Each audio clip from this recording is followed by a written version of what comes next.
Bom dia novamente.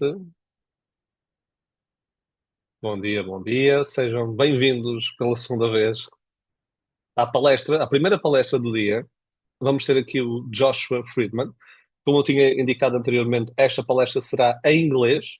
Então, a partir de agora, vou falar em inglês, vou fazer a apresentação do Joshua em inglês e depois chamo o Joshua e ele irá começar a palestra e entregar-nos aqui o seu conhecimento brilhante.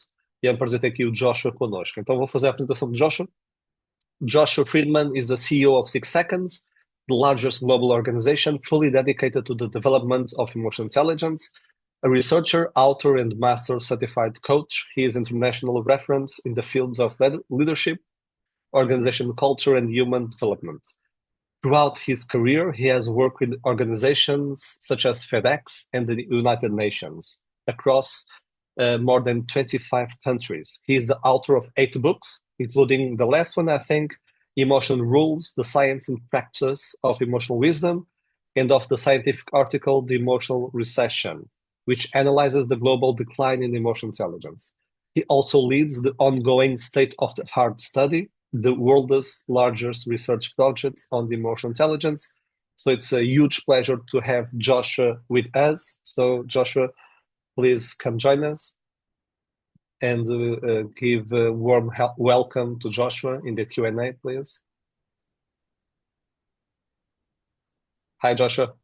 Hello, great to be here. Thank you for being here. I Yeah. wish we were in person in Portugal for we could be together in three Yeah, dimensions, but this is a good start. it is. Thank you, Joshua. If you need anything, I'll be here with you, okay, on the backstage. Just let me know. Thank you. Thank you. Okay, well, everyone, it's great to be with you. And um, I see we have a Q&A, so people can uh, type. Thank you for the nice welcome messages. Um, I'm not sure what to add after that introduction. I helped start 6 Seconds in 1997. And we started 6 Seconds because when Dan Goleman was researching his 1995 book, he visited the school where I was a teacher and where Annabelle Tenson, my co founder, was the executive director. And he saw our methodology, which uh, was called self science, this being a scientist about yourself. And he said, that's it. You're teaching emotional intelligence. And it was one of 2 models he had found in the world. And he wrote about it in his 1995 book on emotional intelligence as a almost point for point match with the principles of emotional intelligence. Um, and so we started getting a lot of inquiries from people saying, well, how do you do it? This book is amazing to tell us what emotional intelligence is and why it matters, but it doesn't say how.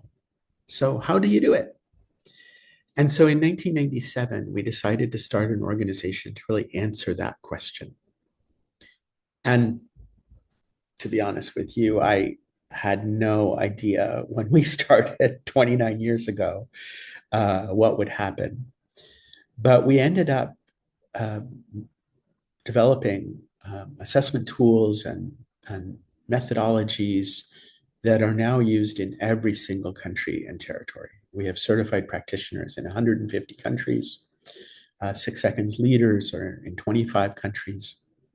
And we work in around 30 languages, including Portuguese, but not me, to make emotional intelligence into something measurable, practical, and scalable. And what I want to share with you a little bit today is why I think this is more important than ever in this era of artificial intelligence and how we really build the case and make it scalable. I still get people saying to me 30 years later, uh, I can see this is really interesting, but how do you make it valuable? How do you make it into something concrete and actionable? And so that's really what we focus on at 6 Seconds is to make these have tools and methods to bring emotional intelligence into action. I have just a practical question, which is if I type something in the chat, are you able to see it? Um,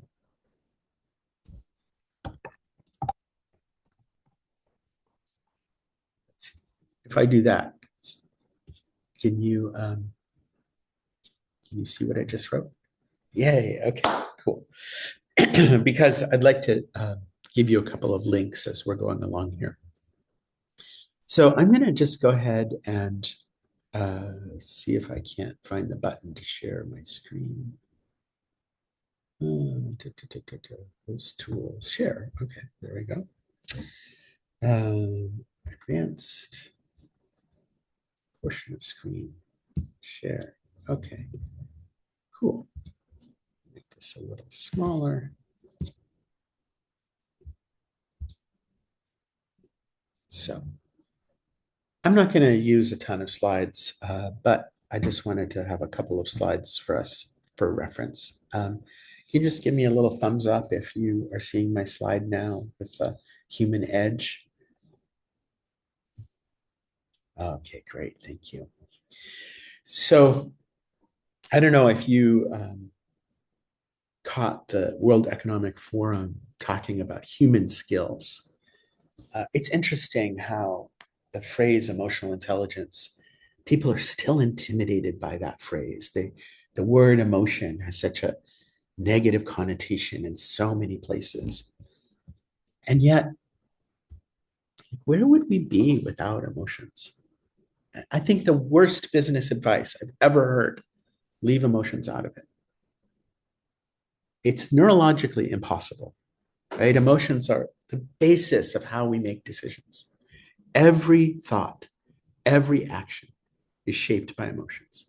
And emotions, they're created in our brains and our bodies as if our brains were separate from our bodies, right? Like our brain is part of our body.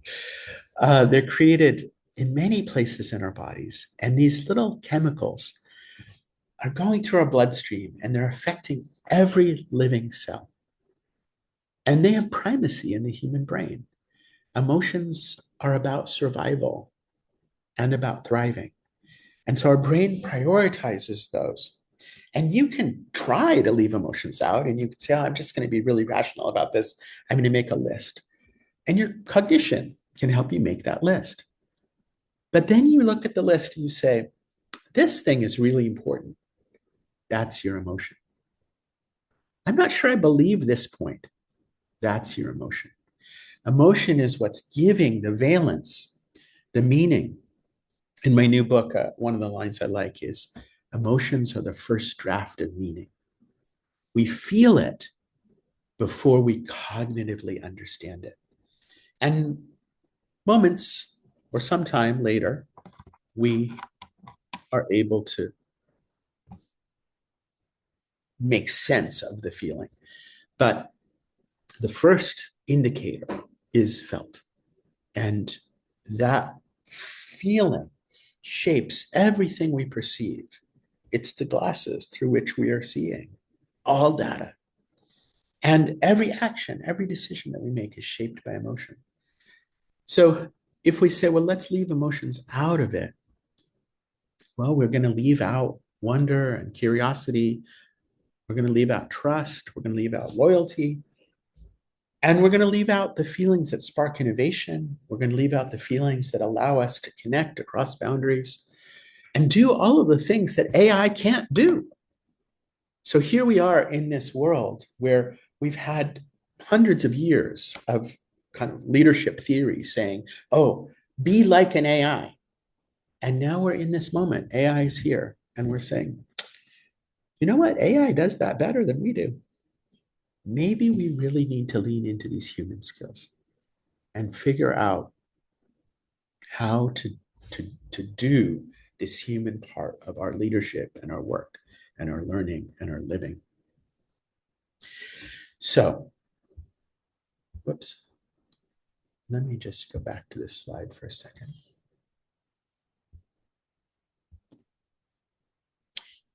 what I perceive is that there are these waves that are hitting us in our workplaces, in our societies. And I'm going to share a little data with you from one of our recent papers on the emotional recession, which really speaks to the feeling of these waves hitting us. But I'd like in the Q&A for a moment for you to share what, there are a couple of question mark waves. What are the question mark waves? What's hitting you, hitting your team, hitting the people you work with, in addition to the waves that I've listed?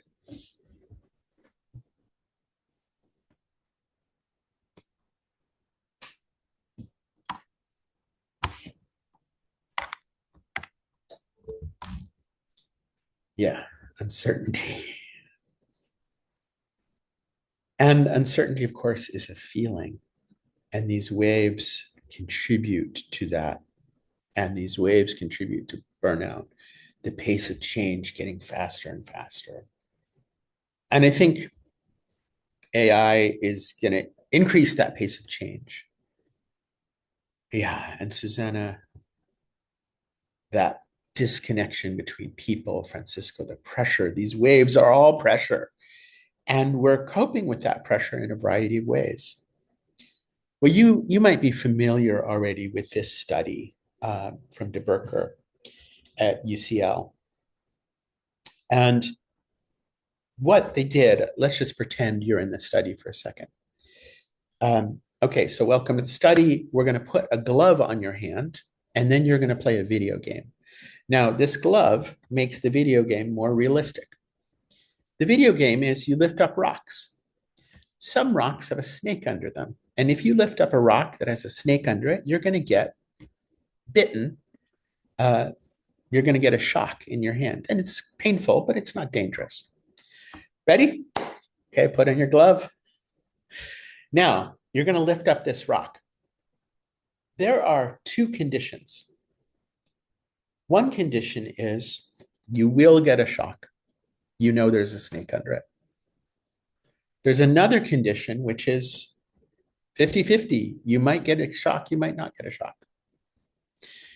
We're going to monitor your brain, your physiology, your eyes, your skin temperature, your heart rate, and we're going to test for your stress reaction. So which do you think is going to be more stressful for you? 50-50? You might get a shock, but you might not, or you will get a shock.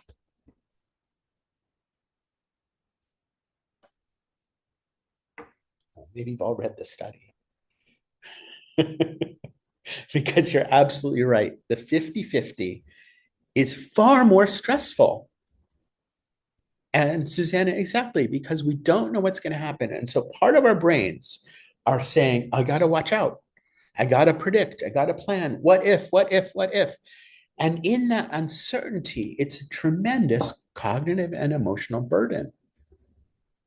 And here we are in this world deep in uncertainty. And all of these things that we're facing, creating this emotional state where a lot of our emotion and a lot of our emotional energy is going to kind of prepare, as Alexander said, prepare to endure it. And it might be fine, but it might not be. And because it might not be, and that has primacy in the human brain, even when we tell ourselves, well, it's only 50-50, like there's a very good chance things will be fine. Emotionally, physiologically, our nervous system is activated, and our brains, everything that we perceive, every piece of data that's coming in, is being filtered through those lenses of the uncertainty. Meanwhile, we have this AI accelerator happening, this huge unknown. Even the people who are making the best AIs in the world say, I don't really know how it works. And I don't really know what it's going to be able to do. And we're all in this moment, in a moment that I think about, like, what was it like here? I'm in the south of Spain right now. What was it like here in 1450? when the printing press was first invented. And there probably wasn't a printing press anywhere in this city, but by 1500 there was. And over the course of 200 years, the printing press was invented and then it became ubiquitous to the point where the printing press was affecting everybody who lived in cities. Uh, Newspapers were printed where 200 years before they weren't. Everybody was supposed to learn to read, and many, many people did because printing was available. That took 200 years. Here we are in the infancy of AI. I mean, 1965, AI started to be developed, but the sort of large scale AI is less than 5 years old, maybe 3 years old. That large scale AI is becoming part of everything we do. I mean, every text message we send, we start typing, and AI is telling us what to tell our husbands and wives and lovers. Every time we go and we say, oh, what music should I listen to? AI is telling you, here's the music to listen to. But your car is now powered by AI. Your refrigerator might have AI in it already. It is becoming ubiquitous in just this very, very short amount of time.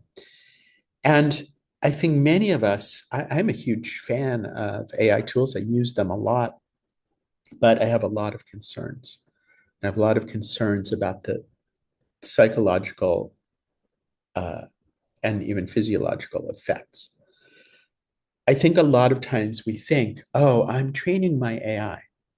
I've built a couple of different AIs for 6 seconds. If you go to 6seconds.org, you'll see there's an AI bot that I trained and built.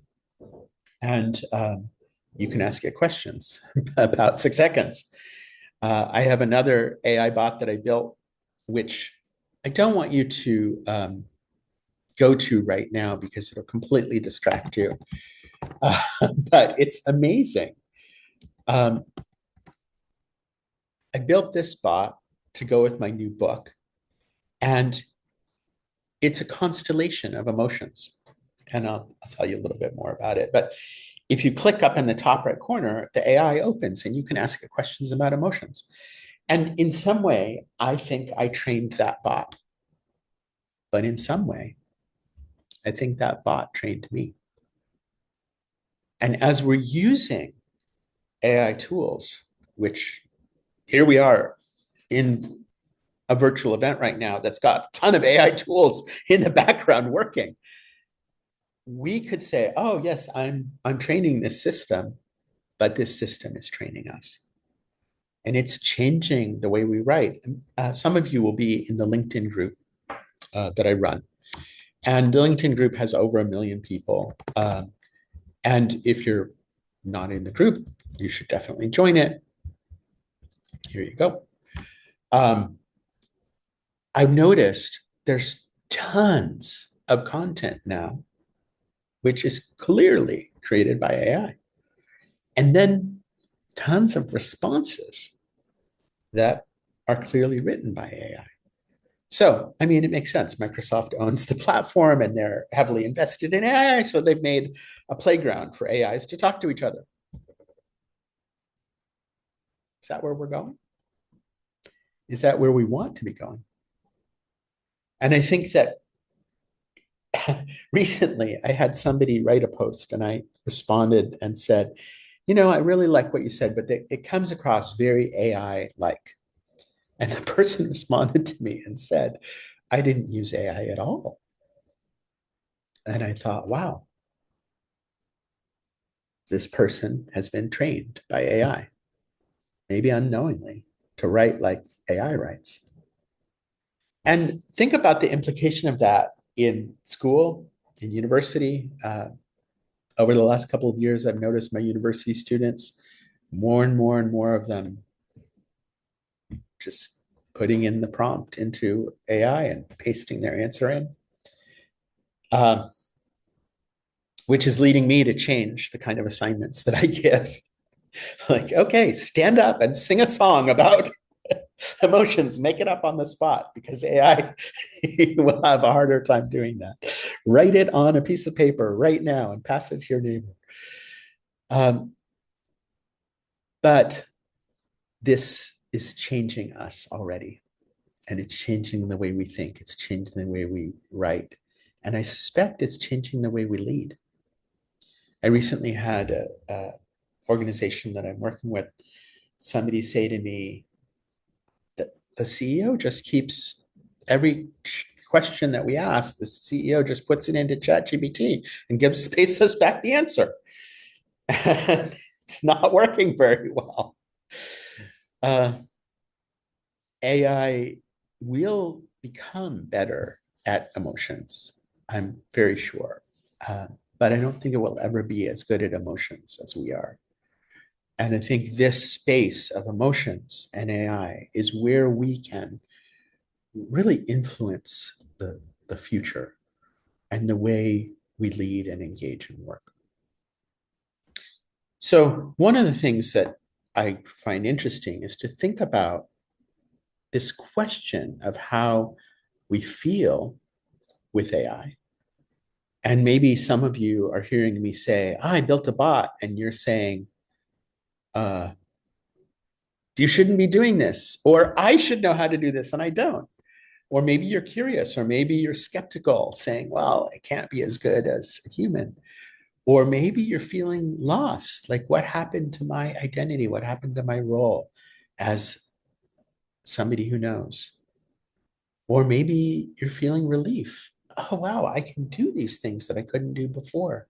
So many feelings that we might have around AI. And um, some of those feelings are also shaped by the way organizations are using AI.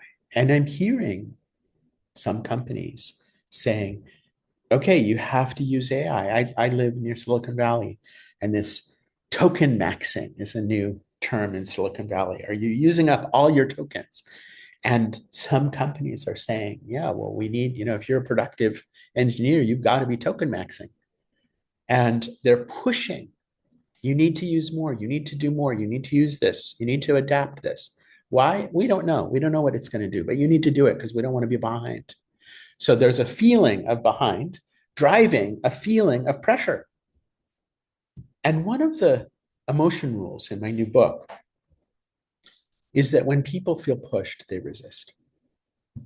And I find this incredibly important in leadership, in change, in education, as a parent of now young adults. When people feel pushed, they resist. And it doesn't mean you are pushing, but they feel pushed. And when the CEO says, you've got to use more AI, we need to max our tokens, people are going to feel pushed. And when people feel pushed, they resist. So this is a very simple example of a lack of emotional intelligence in leadership. And a very simple way to think, well, what is the emotional impact that we want to have? Do we want people to feel excited, curious, engaged? When we go to this list that I showed you, I'm sure there's a lot more feelings than this too. But which of these feelings would be helpful as a company is starting to integrate AI?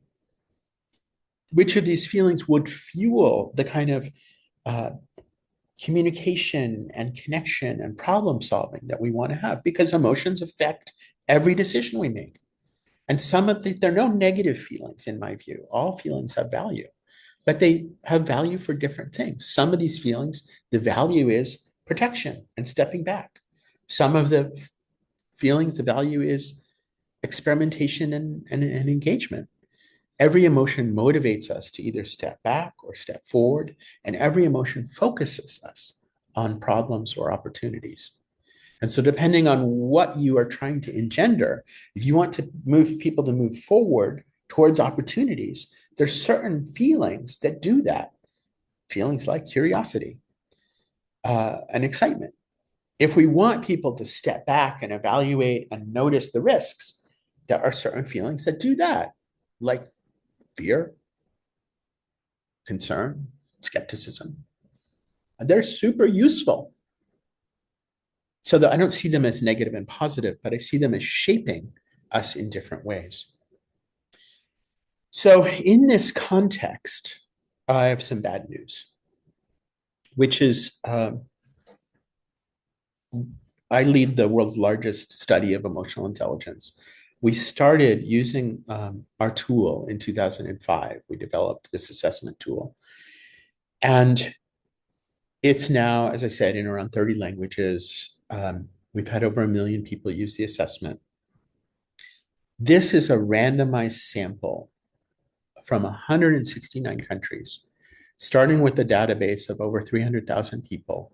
We randomly sampled to balance by region, by gender, and by age range. And what we can see in this randomized sample is that there's been a persistent decline in emotional intelligence since before the pandemic. And in the new paper, we actually have another year of data that is continuing slightly to decline. We have a new paper on women leaders in emotional intelligence, and maybe I can find the DOI for you,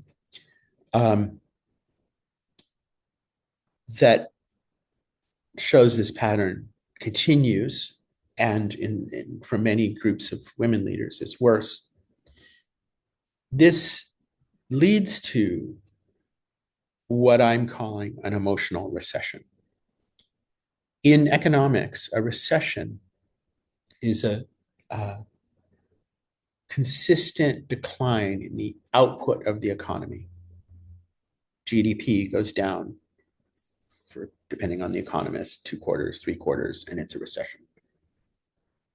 Here we are in this emotional recession where we've had over 5 years of decline across 169 countries.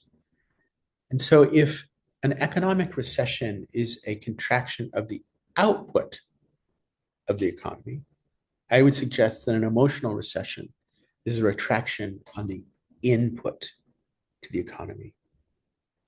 The energy that people can bring. And one of the things that we found in this paper is the factors that have declined most are linked to an area that we call drive. Emotional intelligence competencies that are about the future are the ones that decline the most. So some of the big declines. Oh, good. Can you all see Ilaria's, what Ilaria shared? I'm not sure if you can see each other's Q&A. Here's what Ilaria just shared, just in case. Thank you, Ilaria. Here's some of the declines. Recognize patterns is not so much about the future, it's about the present. It's part of what we call know yourself. It's about noticing your own reactions. That's declined quite a lot. And many of you I know are researchers, and so you are aware that in a huge sample like this, when you see a decline of 6%, it's on a normed assessment. That is a really, really big decline. Navigate emotions, which is about harnessing emotions on purpose. We don't use the term manage emotions at 6 seconds because we see all emotions have value and we don't need to manage them. We need to engage them and harness them and use them. So we call that navigate emotions. That's declined a lot. Engaging intrinsic motivation. How do you find that energy within instead of waiting for what's coming from outside? Really deeply connected with agency. That's declined massively. And exercise optimism. Knowing that there are options. Knowing we can make the world better. Knowing, okay, this is shitty, but it doesn't have to stay that way. I can do something. Again, deeply connected with agency. We've adapted Seligman's model for optimism, really focusing on this exercise part, the work that we can do. And what this says is that people on average are considerably less, almost 9% across the world, less feeling less capable to see options and step towards them. Now, to make matters worse, the younger you are, the worse this effect. And three of the samples that we have here, and this generational data is not in the research paper, but it's in our public report. And I just put the link to the public report in the chat. You can see all the generations declined in many areas. Really, all the competencies declined. But for Gen Z, the declines are dramatically higher. So I talked about navigating emotions. And here we have this group of younger people who are feeling, and any of you who work with young people know this, feeling tremendously overwhelmed. And we could say, oh, they're fragile. We could blame them. We could say, well, they need to develop. Or we could say, wow, we've really screwed something up.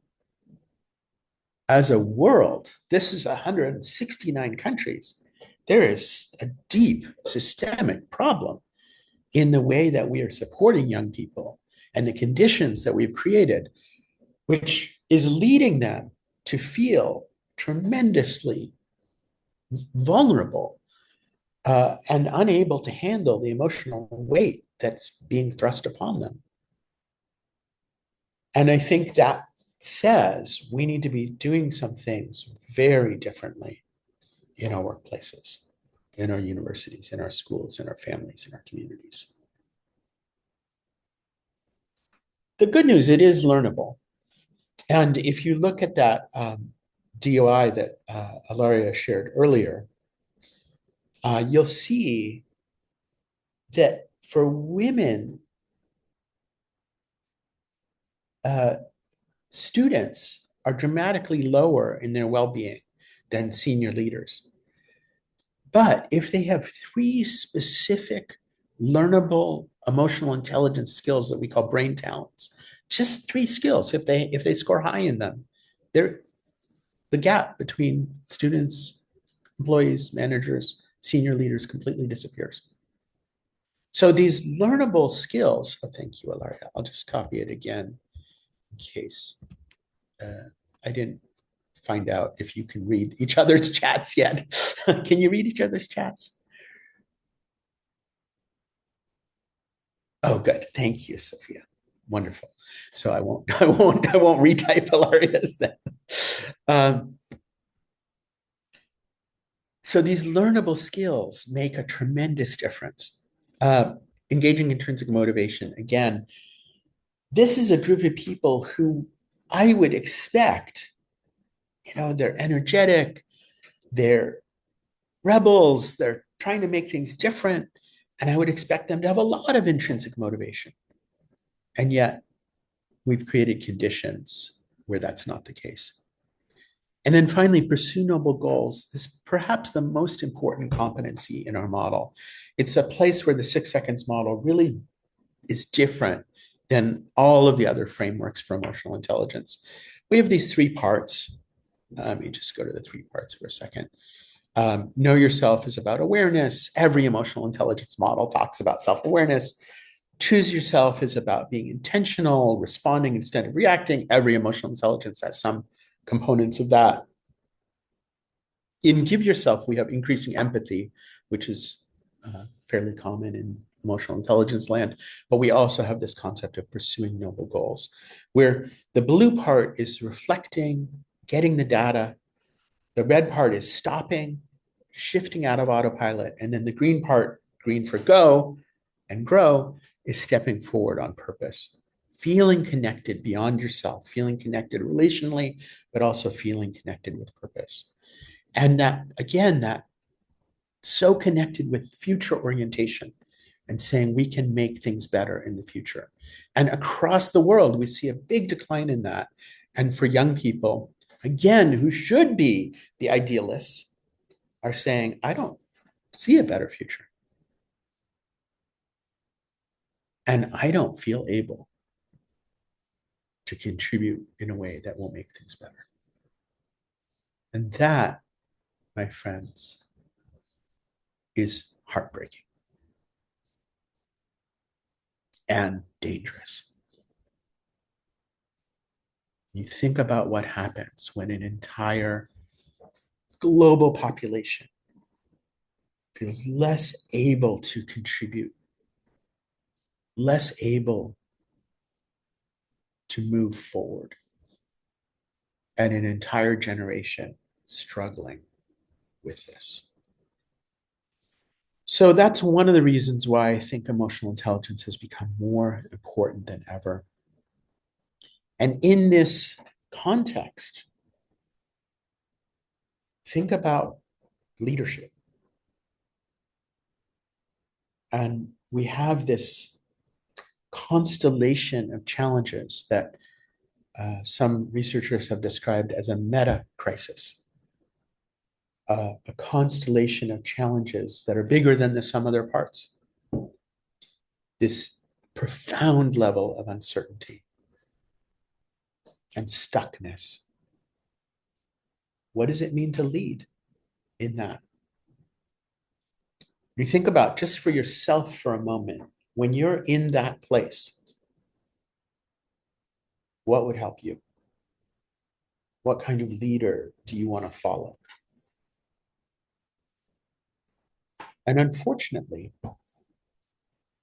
I think a lot of people, what they're doing is they're looking for leaders who they think will protect them, protect their self-interest, protect their small tribe. And we have increasing polarization as a result. And I think the polarization we're seeing is a natural part of the way our brains are wired to handle this kind of context, right? Let's get a leader who'll fight because that's what I want to do. Or I'm just going to run away from this, or I'm going to hide under the table. I'm currently in the hide under the table state as I look at what's happening in the world. And I just feel like I don't know what to do in this.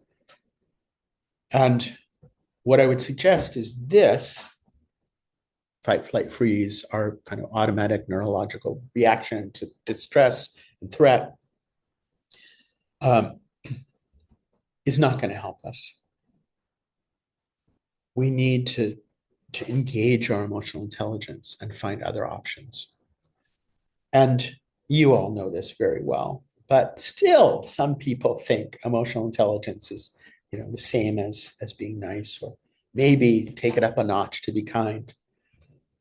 I think emotional intelligence does help us be kind. I remember years ago saying to Peter Salovey, who's one of our advisory board members, of course, one of the co-creators of the term emotional intelligence. I said, Peter, do you think emotional intelligence helps people be happier? And he said, no, I think it helps people feel more fully. And so, yeah, they could be happier, but they also could be sadder. And I think a huge part of what emotional intelligence is about is engaging with emotions, not distancing ourselves, not trying to push them away. And in times like we're in right now, that's a lot to handle. Really tuning into these emotions, it's tough. And for me personally, when I think about connecting on purpose, one of the things that I really want to do is be more open-hearted. In a time where my brain is screaming at me to do these things, to say, shut up, brain. We're going to do something different. We're going to step forward on purpose. We're going to be open-minded and open-hearted. We're going to connect across differences. And it is tough work. One of the reasons that it's tough work is that emotions are social. They're part of what connect us.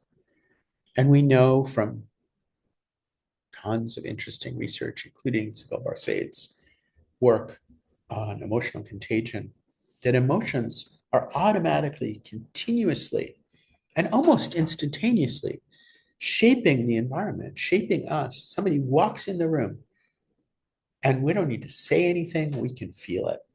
Emotions are the first draft of meaning. We get that signal, it affects us, and we might not even be conscious of it, but it's there. It's part of what's shaping how we respond. So, what do we do? Well, what my new book is about is this. It's about saying, first, we need the data. We need to become more accurate at tuning in and figuring out what's going on. We need to understand what these emotions mean. And a tool that I would share with you is the note.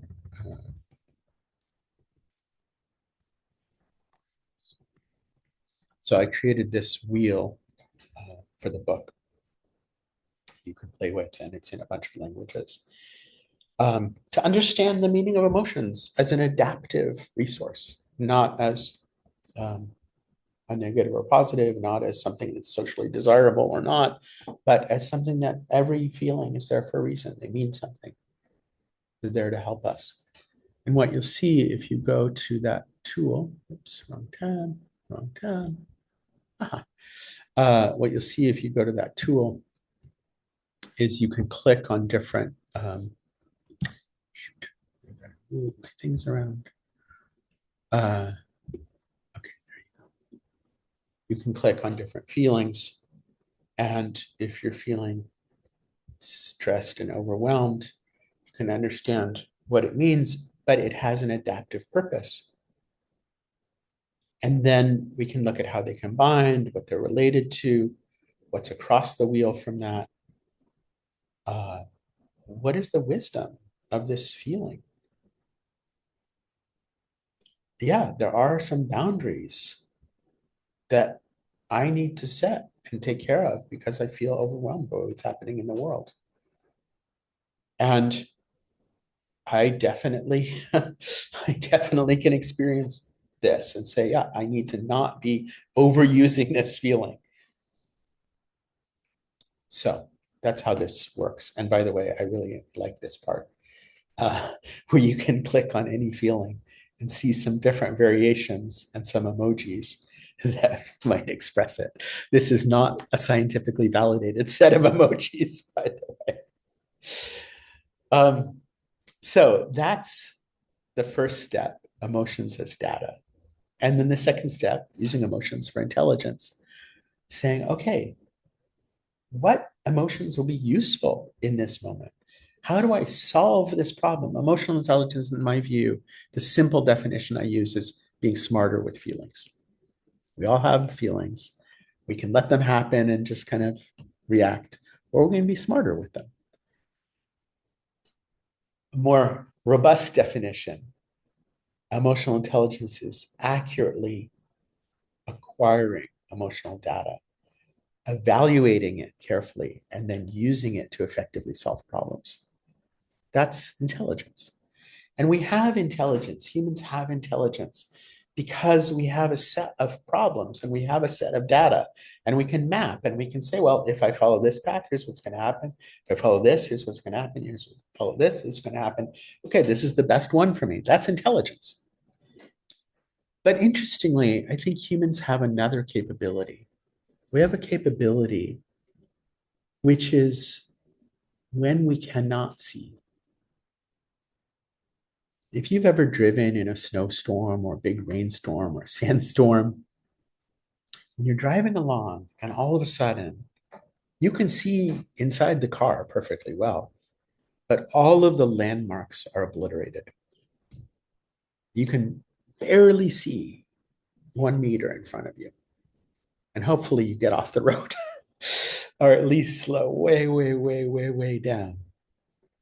But here we are in the world right now where we're not allowed to slow down. We're supposed to go faster. Where are we going? I don't know. Where's the road? I don't know. Should we turn here? I don't know. Go faster. Are we going to crash? I don't know. Go faster. It's insane. But that's where we are. We cannot see the paths. We can't see the options. We have the data. We're trying to use our intelligence, but which one should we go? I don't know. And for that very circumstance, we have this thing, which we could call wisdom. This felt sense. Here's what really matters right now. I don't know how to get there, but I can feel it. I can feel it pulling me. That's wisdom.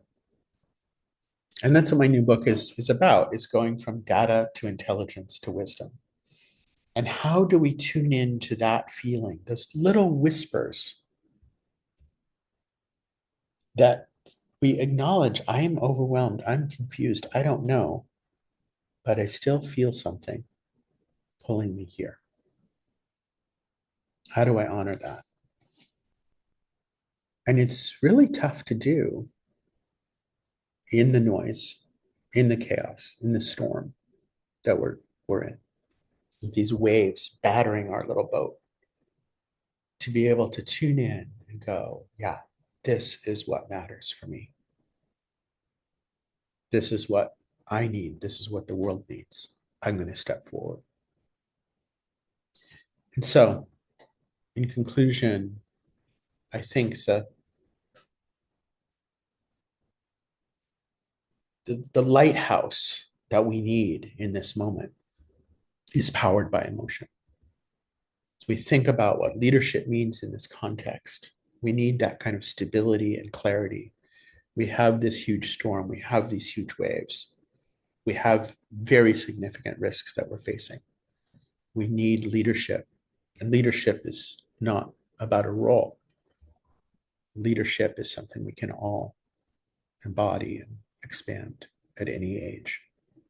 Leadership is about saying, no, we don't know, but here's what's important.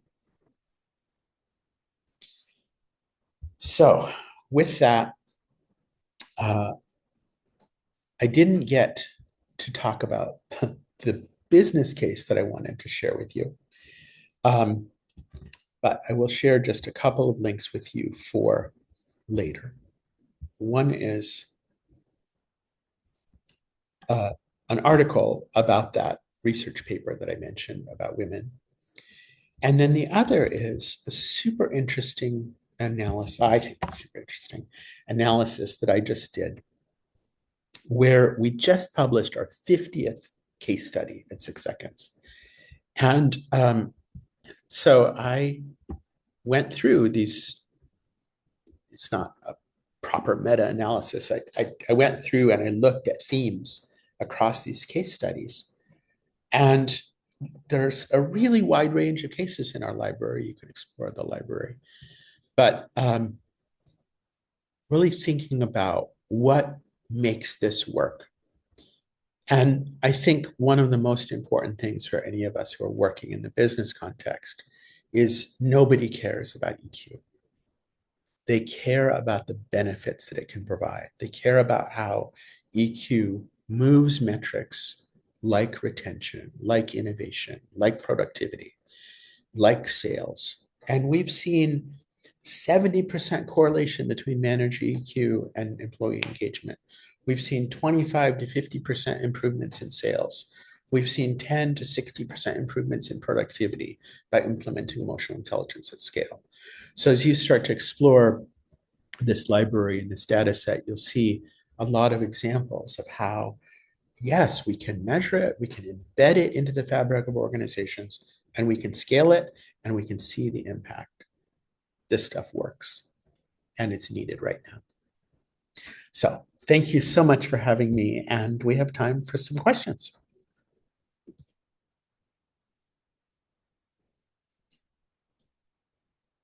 Eva, thank you. I'm so glad. I'm really fascinated by this new study, and I think it's super important to realize there's a systemic problem that's inhibiting performance and hurting women, and we can solve it. They're learnable skills.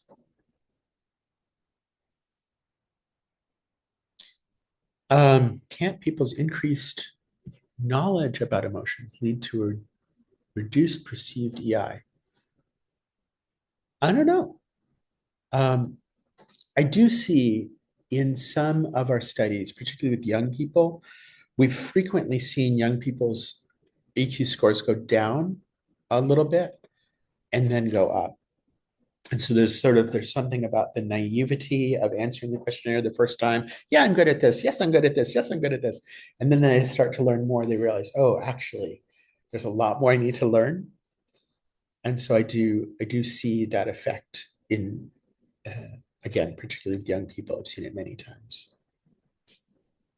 I do think the awareness is going up a lot, and that's important. Um,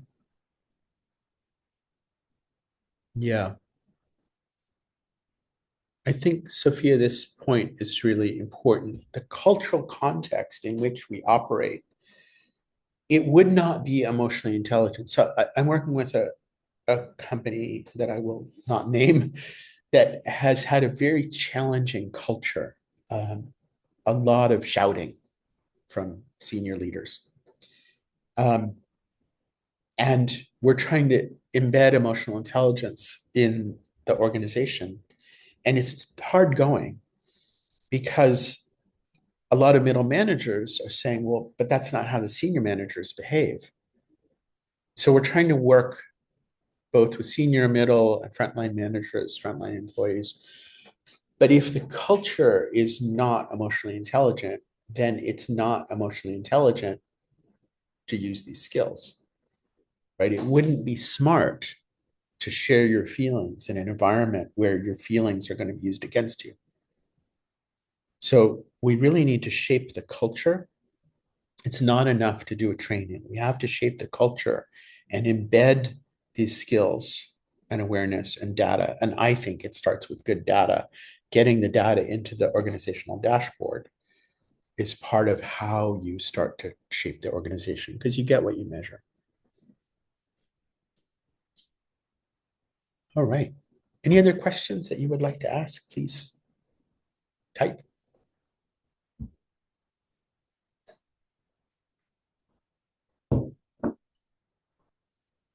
I'll share one more link with you to be totally self-promotional here. Emotionrules.com. Here is the info on my new book. So if you'd like to learn more about my thinking on this, please go ahead and explore that. Sophia, what data I propose to measure is two sides. One is individual emotional intelligence, and the other is the organizational context. So at 6 seconds, if you look at those case studies, you'll see we use the 6 seconds emotional intelligence assessment that I was showing you data from. And we use a tool called Vital Signs, which measures organizational vitality, team vitality, really centering trust as the driver of organizational climate. And so if we can create a high trust environment where people have these skills, we can create great results. Well, Paulo, do you have any question for me? Amazing, Joshua. Let me say it was really amazing. Thank you for Thank being you. so inspiring. I have a question for you regarding the emotional recession that you talked about. It's Yeah. really, it made me think a lot. Uh, If you have this emotional recession and we have this technological acceleration, where do you see signs of a emotional renewal or something like that?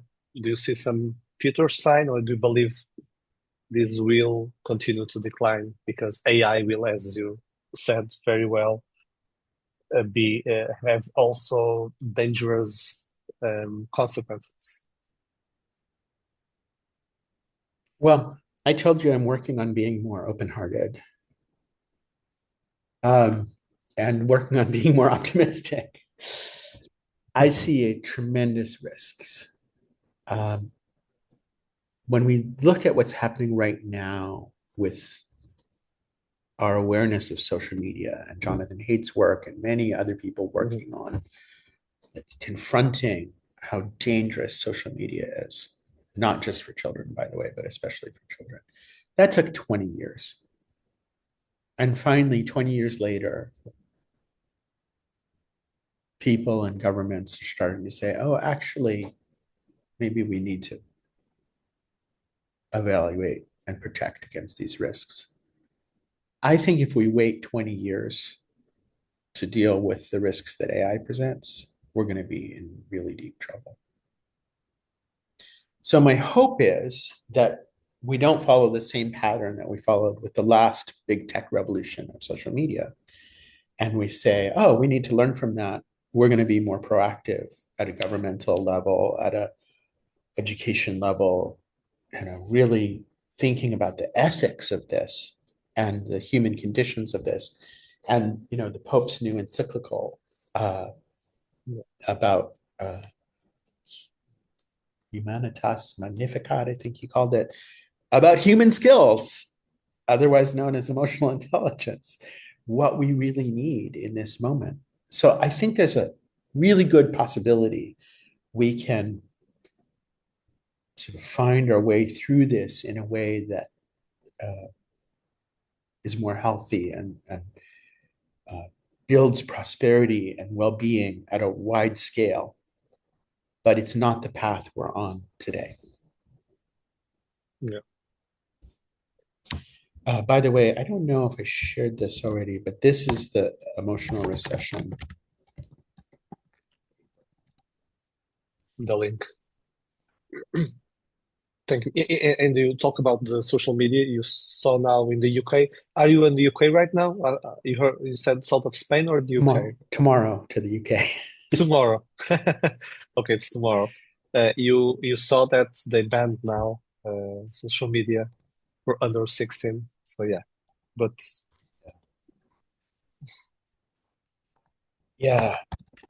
it's too late, like you said.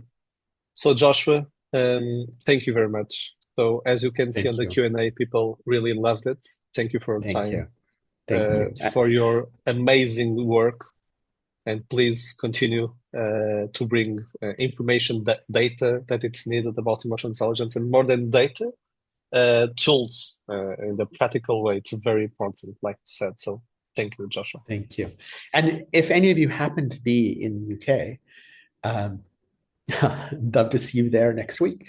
We are doing an event for London Climate Week. And one of the things that we're doing at 6 Seconds about this problem is helping young climate activists learn these skills so they can bring them to other young people. It's one small step. Perfect. So good. Thanks so Thank you, much for Josh. having me. Bye, everyone. Have a nice day. Thank you, Josh. E a todos, vamos agora de seguida para a mesa redonda, depois desta palestra magnífica e inspiradora do Joshua. Foi mesmo muito reveladora e com dados muito pertinentes que fizeram pensar aqui sobre muitas coisas. Vamos seguir a mesa redonda, onde vamos falar aqui um pouco no seguimento que o Joshua estava a falar sobre emoções em idade escolar. Então vamos ter o Alfredo Leite e a Bárbara Ramos Dias, que trabalham em escolas, trabalham com crianças, trabalham com adolescentes, e vamos tentar explorar na nossa realidade o que é que está a acontecer, o que é que nós podemos fazer, boas práticas, e por favor também contribuam, como vocês estão a fazer excepcionalmente no Q&A, para colocar questões ao Alfredo e à Bárbara, questões que vocês tenham, questões pertinentes que vocês sintam que esteja a acontecer, não sei, tudo aquilo que vocês disserem, aproveitem para nós utilizarmos, para o Alfredo e para a Bárbara poderem partilhar a sua visão. Então vou desligar esta sessão, já sabem, e vemos na próxima sessão. Até já.